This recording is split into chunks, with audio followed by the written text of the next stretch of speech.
The first time I saw a bulldozer idling beside my kitchen window, my coffee was still warm. It was 7:30 on a wet Tuesday morning in July of 1995, and Cal Hensley, the man who ran Cedar Glen Estates like he had personally invented the county line, was standing out in my front yard wearing a yellow raincoat and pointing at my apple trees. He had told the driver I sold him the right to cut a road straight through my property, and for a second there, standing barefoot on my old pine floor with the radio mumbling about rain coming in from Louisville, I honestly thought I was still dreaming. I was 48 years old that summer, divorced, tired in the way only middle-aged women understand. Not the kind of tired a nap fixes, but the kind that settles into your bones after years of working double shifts, raising a child mostly on your own, and learning the hard way that peace usually comes with a price tag nobody tells you about. My name is Marlene Tate, and back then I lived on 6 acres at the edge of a little place called Cedar Glen, Kentucky. About 40 minutes outside Lexington if you knew which back roads to take and did not mind getting stuck behind a tobacco truck. My parents bought that land in 1952, long before anybody decided country living needed matching mailboxes, paved walking paths, and committees full of people who had never held a shovel but sure loved telling other folks where to put one. My daddy had built our house himself, one room at a time with help from his brothers and whatever lumber he could afford after harvest. There was a red barn out back, an old pump house, 3 apple trees my mother swore were older than me, and a little detached garage where I kept my 1968 Pontiac Firebird. That car was not fancy, not really.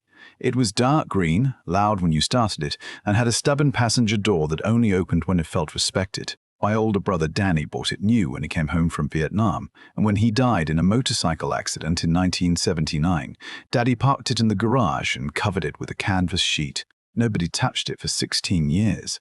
Then, after my marriage ended and I moved back home to help Mama through her last winter, I started working on it little by little. I did not know much about engines at first, but I learned. I learned from library books, from old men at the parts counter, from a retired mechanic named Earl who drank too much toffee and called every woman over 30 honey, whether she liked it or not.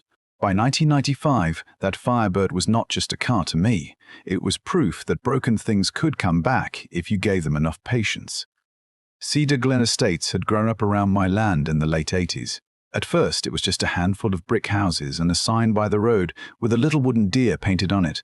Then came more houses, then cul-de-sacs, then a homeowners association, though back then folks called it the Property Association because HOA sounded too fancy and too Californian for Kentucky. I had agreed to join years before because the association handled snow removal and the shared well pump for the houses down the hill. It seemed harmless at the time. They sent out newsletters, planned a 4th of July cookout, and once had a bake sale for the volunteer fire department. Then Cal Hensley became president. Cal was 56, maybe 57, and he had been an insurance salesman for most of his life.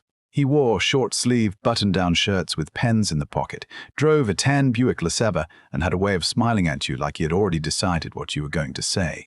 He was not loud. That was the thing about Cal. Loud men are easy to spot. Cal was polite, measured, and patient right up until you told him no. The first time he came to my house, he stood on my porch with his hands folded over his stomach and said, "Marlene, you have a beautiful piece of property here." I thanked him and waited. He looked toward the old orchard, then past it to the county road. I knew something was coming. Men like Cal never drove out to compliment a woman on her trees. He said, "The board has been discussing future access needs. Cedar Glen is expanding. We may have an opportunity to open a second entrance road, make the neighborhood safer, improve property values, that sort of thing." I said, "That sounds nice." He smiled a little tighter. "The road would cross the northwest edge of your lot. Not much land. A strip, really. We would compensate you fairly." I remember looking at him, then looking at the place where he wanted to put his road. It would have cut through the orchard, across the spot where my daddy taught Danny and me to ride bicycles, right past the barn where Mama used to hang sheets in the summer. I said, "Cal, I am not selling you my land." He laughed softly, like I had told a harmless joke. "Well, you do not have to decide today." I said, "I already did." That was the moment everything changed. He kept smiling, but his eyes went flat. He looked at the Firebird sitting half covered in the garage, then back at me. "You know, Marlene, progress has a way of coming, whether people are ready or not." I told him, Then progress can go around my apple trees. The first notice came 3 days later. It said my grass was too high. The second one said the Firebird was an unauthorized, inoperable vehicle. The third claimed I was operating a commercial repair business because Earl had come by one Saturday to help me adjust the carburetor. I laughed when I read that one. Earl was 72 years old, had one bad knee, and spent most of his afternoons arguing with his own television. The idea that he was part of some criminal automotive enterprise was so ridiculous I nearly framed the notice. But then more letters came. My mailbox was the wrong shade of blue. My barn door had peeling paint. My clothesline was visible from the street. My porch light was not an approved fixture. I started finding little white envelopes tucked under my doormat, like the place had become a haunted house run by accountants. I called the association secretary, a sweet woman named Grace Larkin, who played piano at the Baptist church, and apologized before she even answered the phone. Grace said, "Marlene, I do not agree with all this, but Cal says the board has to maintain standards."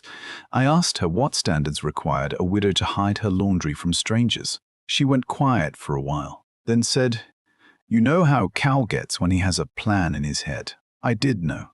The problem was, I did not yet know how far he would go to make that plan happen. Midle. By August, Cal had turned my quiet little patch of land into the center of a neighborhood war. People I had known for years started avoiding me at the grocery store. Some would smile from a distance, then look away if Cal was nearby. A few new residents, the ones who had moved in from Lexington and wanted their lawns to look like magazine covers, began repeating things they had heard about me. They said I was running a junkyard. They said I kept dangerous chemicals in my barn. Somebody told Grace I'd been seen working on cars after dark, as if turning a wrench after sunset made you part of the mafia. The truth was, I worked evenings at the county library 3 nights a week and spent my weekends cleaning rust off an old Pontiac that had not hurt a soul. But rumors do not care about truth. Rumors only need a clean shirt and a man with confidence. One morning, a county code inspector named Ray Puckett came by.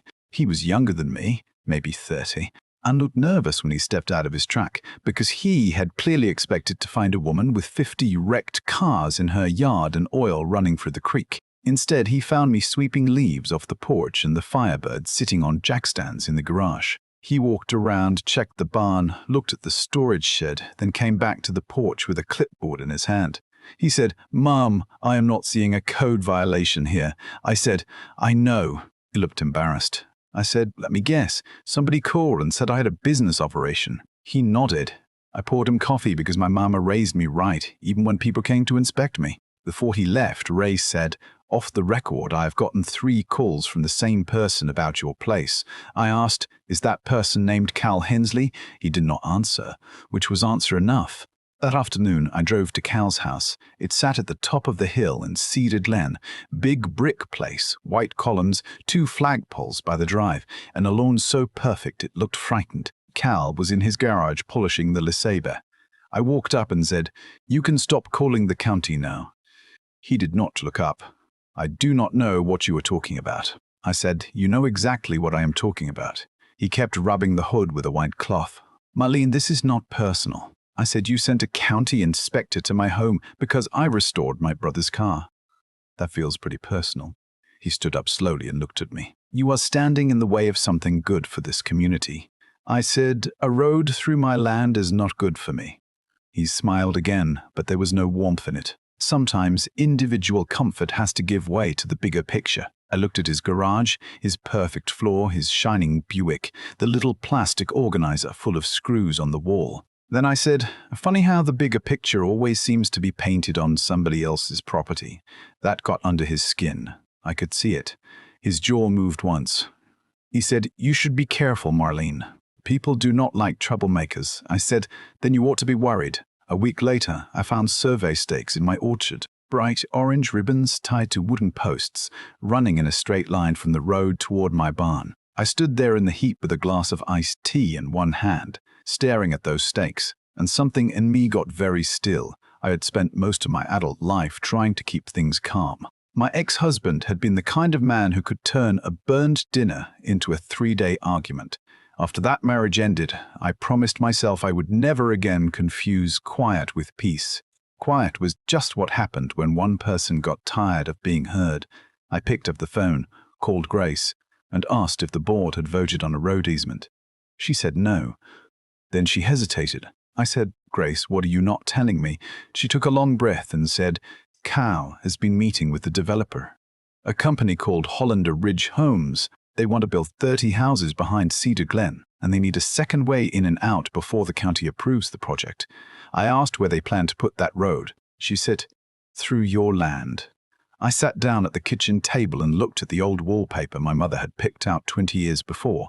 Yellow flowers, faded now, curling at the edges. I asked Grace if Cal had told the board about this.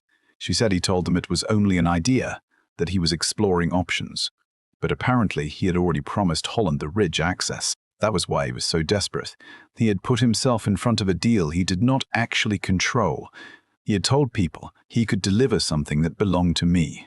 The next morning, I drove to the county courthouse. It was one of those old stone buildings with narrow staircases, wooden railings polished smooth by 100 years of hands, and a courthouse clock that always ran 4 minutes slow. The records office was on the second floor, and the woman behind the desk was Mrs. Hodge, who had known my family since I was 12. She wore reading glasses on a chain around her neck and had the kind of face that made you feel guilty lying before you even opened your mouth. I told her what I was looking for. She pulled out old plat maps, deed books, survey records, and one huge ledger that smelled like dust and damp paper. We spent nearly 3 hours reading through documents from the 50s, 60s, and 70s, and she found it, my parents' deed. Right there in black ink was the line Cal had hoped I would never see. No right-of-way, access road, utility corridor, or easement could cross the northwest boundary of our lot without written consent from the owner. Written consent, not a board vote, not a developer promise. Not a man in a yellow raincoat pointing at trees. Mine. I made copies of everything. I took them home, put them in a manila folder, and set that folder beside the coffee maker. For 2 days I felt almost peaceful. I thought maybe I could take the papers to Cal, show him the deed and remind him the facts still existed in Kentucky. That was my mistake. I still believed he wanted a way out. But Cal did not want a way out. He wanted to win. On Friday morning, I walked into my garage and found the windshield of the Firebird smashed in. Not cracked, smashed. There was a brick on the floorboard and a folded note tucked under the wiper. It said, "Sell while you can." I stood there a long time, not crying. I had done enough of that in my life. I just stood there with one hand on the garage door, looking at the glass scattered across the green vinyl seats Danny had picked out himself. I remembered him at 19, hair too long, laughing too loud, telling Daddy that car made him look like somebody who had his life figured out. Danny never got to turn 30, and now some bitter little man with a committee was trying to use that car to scare me into leaving the only home I had ever really known. I called Sheriff Deputy Aaron Mears. Aaron had gone to high school with my younger cousin, and he came out that afternoon in a brown uniform with rainwasher on his shoulders. He looked at the broken windshield, took pictures with a little department camera, wrote down the note, and asked if I had enemies. I told him, "Depends how you define enemy." He said, "Marlene, I'm asking serious." I said, "So am I." He knew Cal. Everybody knew Cal. Everybody knew Cal. Aaron looked out towards Cedar Glen and said, "I cannot prove he did this, not yet, but I would start keeping records. Write down every letter, every phone call, every time somebody steps on your property." I said, "You mean like he has been doing to me?" Aaron almost smiled. Then he said, "Exactly like that." So I started keeping records. I bought a spiral notebook at the drugstore, the kind with a blue cover and cheap paper, and I wrote down everything. August 14, notice about the barn. August 16, Cal driving slowly past the mailbox. August 19, survey stakes appeared. August 22, windshield broken. I wrote times, dates, names, weather, license plates. I saved every letter. I kept every message on my answering machine. I even borrowed an old black and white security camera from Earl, who had bought it years earlier for his repair shop and never figured out how to install it. It connected to a VCR in my kitchen through a wire he ran under the porch boards. It was not fancy. Half the time the picture rolls sideways, and if the weather got humid, you could barely see anything but static. But it worked well enough to show my driveway, the orchard, and the road stakes Cal had planted like little flags in a war he thought nobody else understood. The next few weeks were strange. Cal stopped sending notices. He stopped driving past. He even skipped the regular association meeting, which was unusual because Cal loved a meeting the way some men love fishing. That silence made me nervous. Then one evening Grace came to my house after dark. She parked 2 houses down and walked over carrying a casserole dish she clearly did not intend to give me. When I opened the door, she looked frightened. I said, "Grace, are you all right?" She stepped inside and set the dish on the counter. Then she pulled a thick folder from under her coat. She said, "I cannot keep doing this." Inside were copies of association minutes, bank statements, letters from Hollander Ridge Homes, and a contract Cal had signed on behalf of Cedar Glen. The contract promised developer access through my northwest property line. It had my name typed under a consent section, but I had never signed it. Cal had copied an old signature from a maintenance agreement I signed years earlier and pasted it onto the page. It was clumsy, not even a good forgery, but it was there. My name, my house, my land. Grace said, "I told him this was wrong. He said it was for the good of the neighborhood. He said you would come around once you saw you had no choice." I looked at the papers and felt something I had not felt since I was a teenager standing beside Danny's grave. Not rage exactly. Rage is hot. This was colder. Cleaner. It was the feeling of finally seeing the whole shape of a thing you had been trying not to understand. Cal was not protecting property values. He was not worried about my barn, my clothesline, or the Firebird. He had gambled his own future on a development deal, and he had decided my land was the price somebody else should pay. Grace told me something else before she left. Cal had scheduled road work for the following Tuesday morning. He planned to send a bulldozer through my orchard before I could get an injunction. His thinking was simple. Once the trees were gone and the dirt was turned, the road would be real.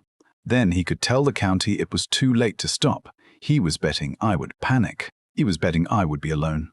He was betting wrong. I called Deputy Mears. I gave him copies of the forged consent form and the contract. He told me they needed proof Cal intended to act, not just paperwork. I said, "Then I will get you proof." The next day I waited. I did not confront Cal. I did not call the board. I did not warn the neighbors. I made coffee, fed the cat, swept the porch, and let my little VCR run. Around 9:30 that night, the phone rang. I let the answering machine pick up. I heard Cal's voice. He had meant to call somebody named Gary, probably the contractor, but he punched my number by mistake. He said, "Gary, we are still on for Tuesday. Get there early. If she makes noise, tell her the board signed off. By the time she finds a lawyer, the road will already be cut. Do not worry about those apple trees. She will get over it." Then he hung up. I stood in the kitchen listening to the machine click, and I remember thinking how strange it was that a whole man's life could start falling apart because he dialed one wrong number. I copied that message onto a cassette tape. I made 3 copies. One went to Deputy Mears, one went to Mrs. Hodge at the courthouse. One I put in the glove compartment of the Firebird, because sometimes you trust an old car more than a filing cabinet. End. Tuesday morning came grey and wet. The kind of Kentucky morning where the clouds sit low over the trees and everything smells like mud and tobacco. I woke before dawn, made coffee, put on jeans and my old denim shirt, and sat at the kitchen table with the deed papers in front of me.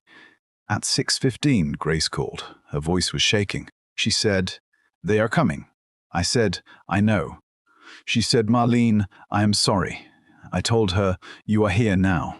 That counts." At 7:30, I heard the engine. Deep, heavy, slow.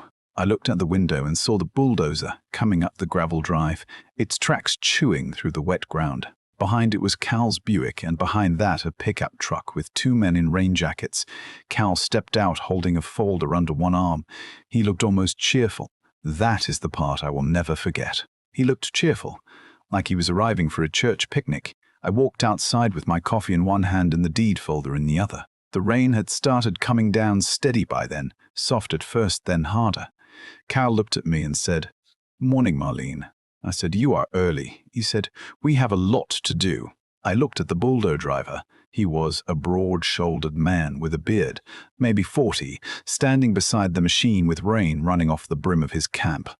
I asked him, "Did Mr. Surrey Hensley tell you he owns this land?" The driver looked at Cal. Cal said, "The association has authorization." I held up the deed. I said, "That is interesting, because I have the original property record right here, and it says he does not." Cal took one step closer. "Marlene, do not make this ugly." I laughed once, not because it was funny, but because there are moments when a person says something so ridiculous you have no other choice.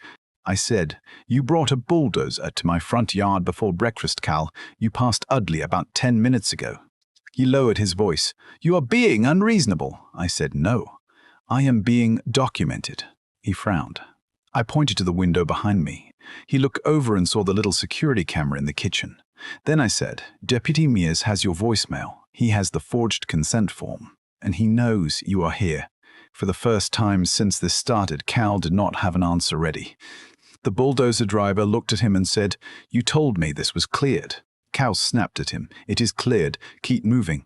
I stepped between the machine and the orchard. I was not trying to be brave. I was scared. I want to be honest about that. My legs felt weak. My heart was beating so hard I could hear it over the engine, and every sensible part of my mind was telling me to get out of the way. But behind me were my mother's apple trees, my father's barn, my brother's car, and the house where I had learned what home was supposed to mean. Sometimes fear does not leave. Sometimes it just stands beside you while you do what has to be done. Cal said, "Move, Marlene." I said, "No." He came closer, rain dripping off his glasses. "You think because you found some old paperwork you can stop progress." I said, "No, Cal. I think because you forged my name, stole association money, lied to your neighbors, and showed up with a bulldozer on property you do not own. You were about to learn what consequences feel like." That was when Deputy Mears came up the drive with his lights flashing. Behind him came Grace in a Oldsmobile, Mrs. Hodge from the courthouse and half the neighborhood, because news travels fast in a small town, and apparently a bulldozer in a rainstorm travels even faster. Aaron got out of his cruiser, walked straight to Cal and said, "You need to step away from the equipment." Cal started talking immediately, fast and polished, saying there had been a misunderstanding, that the association approved the road, that I had signed consent years earlier. Aaron did not argue. He just held up the copied document and said, "The signature does not match the original, and this recording says you intended to cut the road before legal review." Cal looked at me then, not at the deputy, not at Grace, at me. His face changed. All the politeness was gone. He said, "You set me up." I said, "No, Cal, I let you keep talking." The bulldozer driver climbed down from the machine and took off his cap. He looked at Aaron and said, "I did not know any of this." Aaron told him he was not in trouble if he cooperated. The man nodded, got back into the bulldozer, and turned the engine off. The silence after that was louder than anything I had heard all summer. Rain tapping on the hood of Cal's Buick, water dripping from the orchard leaves, somebody's dog barking down the hill. Cal stood there in the mud with that yellow raincoat on, holding a folder full of lies, and for the first time he looked small. Not harmless, just small. The investigation took months. Nothing moves quickly in a county courthouse, especially when property records, developer contracts, association money, and forged signatures are involved. But the truth did move. Grace testified. Mrs. Hodge testified. The contractor testified. Deputy Mears played Cal's voicemail in court. I sat 3 rows behind the prosecutor and listened to his own voice filling that little courtroom, calm and certain, saying, "Do not worry about those apple trees. She will get over it." Cal pleaded no contest to forgery, criminal trespass, and misuse of association funds. He did not go to prison for life or anything dramatic like that. Real life rarely wraps itself up that neatly. He got probation, fines, community service, and a court order keeping him off my property. Hollander Ridge Homes pulled out of the development deal. Cedar Glen had to raise fees to cover the missing association money, and people were angry about that. Some were angry at Cal. Some were angry at me. That is another thing nobody tells you about justice. Even when you are right, some people will resent you for making the truth expensive. The association removed Cal as president and asked me to take his place. I said no. I had spent one summer fighting a man who thought a neighborhood needed one person in charge of everybody else. I was not interested in becoming the next version of him. Instead, Grace became president, and the first thing she did was change the rules so no board member could issue a fine or make a land decision without a recorded vote and public notice. The Firebird took another few months to fix. Earl helped me replace the windshield, and every time he complained about his knee, I reminded him he'd been complaining about that knee since 1987. By October, the car was back together. The green paint shined again, the engine started on the second try, and the passenger door still only opened when it felt respected. I drove it down Old Mill Road one cool Sunday afternoon with the windows open and the heater barely working, and I passed the entrance to Cedar Glen without even looking over. The apple trees were still there. The barn was still there. The house was still mine. People have asked me over the years whether I regret not taking Cal's offer at the beginning. They say maybe the road would have helped traffic. Maybe the development would have brought money into town. Maybe I should have settled before everything got so ugly. And I will tell you the truth. There are days when I have wondered about that myself. Not because I think Cal deserved what he did, but because fighting takes something out of you. It takes sleep. It takes trust. It makes you look at neighbors differently. But then I remember standing in my yard in the rain, watching that bulldozer wait for one man to decide whether my home mattered more than his ambition. And I know I made the right choice. A road can always go around. A decent person should know when to do the same. So tell me what you think. Was I right to fight Cal all the way? Or should I have taken the money and let the road happen for the sake of the neighborhood? When does compromise become surrender? And when does standing your ground become selfish? Leave your answer in the comments, because I have learned one thing for sure. Every community has a Cal Hensley somewhere, and every once in a while somebody has to be willing to say no.